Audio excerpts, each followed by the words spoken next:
let's continue with Merchant of Venice. Now we reached Portia telling confess and live, confess and love. Portia and Bassanio, Portia teasing Bassanio. We reached there. Now we go to the so finally Bassanio says, "Please let me choose, please." So Portia allows him. Okay, go ahead, go and choose. Now, when Bassanio is about to choose, Portia starts the music. There is a song that comes in. A song which Portia comments on the caskets to himself. So, Bassanio is walking from one casket to another, and the music is going on. So, let us look at the words of the song. Tell me where is fancy bred, or in the heart, or in the hand. How begot, how nourished. Reply, reply. It is engendered in the eyes, with gazing fed and fancy dies. In the cradle where it lies, let us all ring fancy's knell. I'll begin it. Ding dong bell, ding dong bell. Let's look at the first line. I think I'll get the correct answer from all of you. Tell me where is fancy bred. Fancy here stands for love. So where does the love begin? How do you all love? By looking at somebody, by the looks, or is it my thinking, if I love this person, I can achieve this and this and this? How do you love? I think the answer that I will get is by looks. You see a beautiful girl, you fall in love. Handsome boy or children fall in love. It's like that, right? Yeah. So here the Shakespeare brings in that important thing that love. Where is where does love begin? Is it in the heart or in the head? So if it is in the heart, from where does the heart come? You are looking at something. Then Shakespeare says, "How begot? How did you get the love? How nourished? How does love develop?" Reply, reply. It's engendered in the eyes. It is by looking that love starts. With gazing fed, you look, you grow, the love nourishes, and then in the cradle where it lies, there itself, the love dies also in the eyes. The birth of the love is also in the eyes. So here, indirectly, is the other singers giving a clue to Bassanio. Look carefully. It's by looking carefully that you will get the you will be able to choose the right casket. Is it so? Let's see.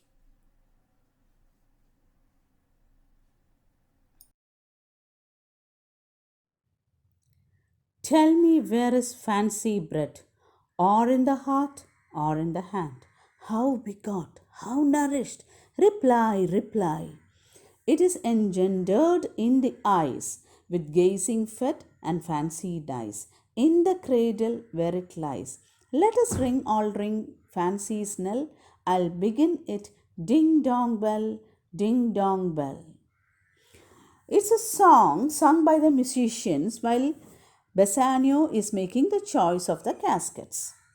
The substance of the song is fancy here stands for love. Where is love born? Bred born. Where is love born? Does the love start in the heart or in your intellect, in your brains, in your head, in your thoughts? How is it born? How begot? How is it born? How nourished? How does it flourish? Reply, reply. Then the answer comes. The the love starts in the eyes, in the beholder eyes. So it is engendered in the eyes. The love originates in the eyes with gazing fed. It flourishes by looks, and fancy dies in the cradle where it lies. It's born in the eyes, the love is born in the eyes, and it also dies in the eyes itself. That's where it dies. So here it means that the fancied love, it is short lived. It fades away almost as soon as it is born. And the song gives a warning not to judge by the eyes alone, that is, not by outward appearances. Now, here is Portia really giving a clue to Bassanio? We cannot say completely. Only if Bassanio is intelligent enough, he will understand that clue. That is a point. Now, Bassanio looks onto the casket and says, "So may the outward shows be least themselves." We realize that Bassanio is concluding, when we hear Bassanio saying this, we realize that Bassanio is concluding his comments on the caskets, that we shouldn't be fooled by external appearances. The pretty exterior may often hide a rotten interior, that is the reality. And the first example that Bassanio gives is regarding law. The world is still deceived with ornament. In law, what plea is so tainted and corrupt, but being seasoned with a gracious voice obscures the show of evil? In law courts, a case that is bad and dishonest may be pleaded in a fine language, that is, lawyers win cases by telling lies, or maybe the truth, distorted truth, telling it in a roundabout way. So, a pleasing voice and attractive presence in the lawyer can prove a false case, that is, a guilty man can be acquitted by the judge because of the argument of a good lawyer. So, here the ornament is the voice here. Next example of deception that Bassanio gives is that of religion.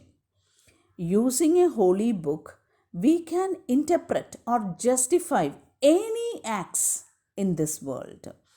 You get the approval of a reverend person, and it will be approved by almost the whole world, even if it is a big lie. You can cite many examples. I am not going into controversies. Then he speaks about the mass. The mass is the signs of valor, and cultivate beards upon their chins and give themselves a very serious appearance. But if we come to know about them closely, we will realize that they are not so courageous as they seem. The manly appearance is cultivated only to deceive the world into thinking that they are formidable. Like the Roman god of war, Mars. Because Hercules and Mars are referred here to show the manliness and strength. Who inward searched have livers white as milk. The Elizabethans looked upon liver as a seat of courage. A brave man's liver was said to be red with blood. Cowards were spoken of as having white livers. So the phrase livers white as milk for cowards. The next example that Bassanio takes is regarding beauty. Bassanio says that if we take the case of beauty, we find that an imitation of it is easily obtainable and may be bought in market. You can see grams of Fair and Lovely, Dove, all the creams. We buy it in weights and apply it on our face or body to enhance our beauty. And you shall see it is purchased by weight, which therein works a miracle in nature, making them lightest that wear most of it. Thus, a marvelous change in the natural appearance of women are brought about by using these beauty products in large quantities. The word weight is punned on here. The first meaning of weight is that the cosmetics can be bought by weight, so much an ounce or pound at a chemist shop.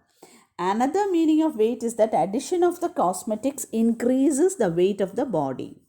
The word lightest is also punned on. Bassanio means that addition of cosmetics makes a woman light instead of heavy. Here it means fickle. So, and another example of false beauty is given by the false hair. Bassanio says that Elizabethans had the habit of using wigs during those times. You can see the old pictures, the curly wigs that they keep. So these shining golden tresses, which is found on the heads of somebody, is actually the false hair. It originally belonged to a dead woman who is lying in the grave. Then as concluding, Bassanio says that outward, what we see always is not the truth. It is deceptive. It is like the attractive but treacherous seashore which leads people into troublesome waters.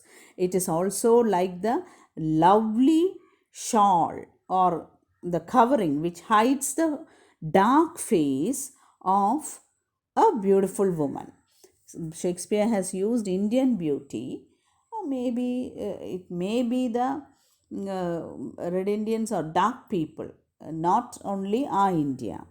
So this is deceptive because people expect to find something better under the veil, and when we remove it, we see that it was not so beautiful. So Bassanio here speaks about the pretentious appearance used by the crafty to deceive even the most discerning people.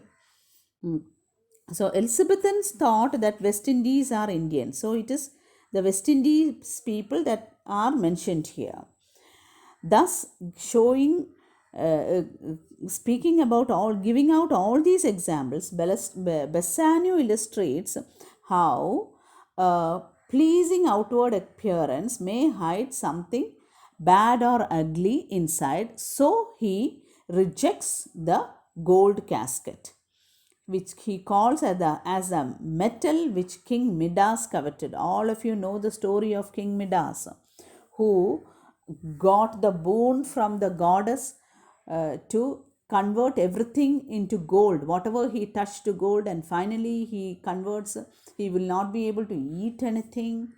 He touches the apple, apple turns gold. He touches the milk, milk turns gold. He is not able to eat anything, and finally he disgusts, he hates the law because he is not able to hug his own daughter. The daughter also turns to gold. Then he asks the goddess to take back the boon. So that is a story of Midas. Hard food for Midas means Midas was not able to eat anything, and thus he rejects the golden casket. And then he comes to the silver casket. He rejects the silver casket because he says that no, none of thee, thou pale and common drudge, between man and man. He mentions the coin, silver coins that used to be exchanged from man to man. I don't want anything of you. It serves for business transactions. So it was a common man's gross thing, silver coins. So Bassanio rejects the silver casket, and he comes to the lead casket, chooses the lead casket because it makes no pretensions. So he thinks that it may possess more real worth. Being unpretentious, it has impressed Bassanio the most, even though inscription seems to be threatening, that it says that you have to risk everything that you have. He feels that maybe it may be suggesting the complete surrender of true love, and he chooses the lead casket and asks the servitor for the key.